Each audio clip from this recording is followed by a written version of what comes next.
अब उबटन के द्रव्यों को लेकर अम्मा, चाची, भाभी व अन्य सखियां कन्या के सम्मुख बैठी हैं। ये सभी प्रणय सूत्र में बंधने वाली अपनी दुलरी बेटिया को उबटन लगाने में मगन हैं। उबटन के इन खुशबूदार द्रव्यों के असर से कन्या का सौंदर्य काफी निखर गया है। वो गुलाब की तरह खिल उठी है।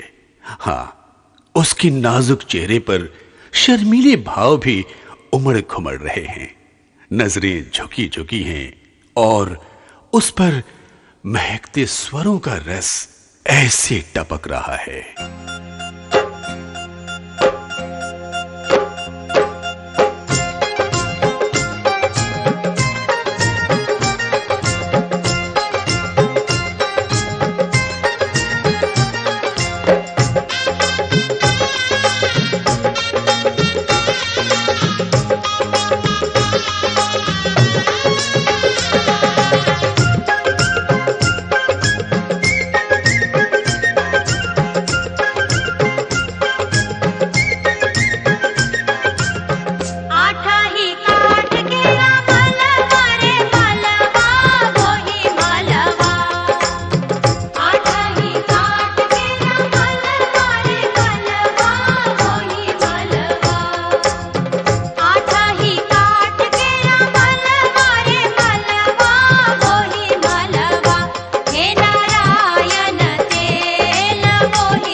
हे सुहा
आ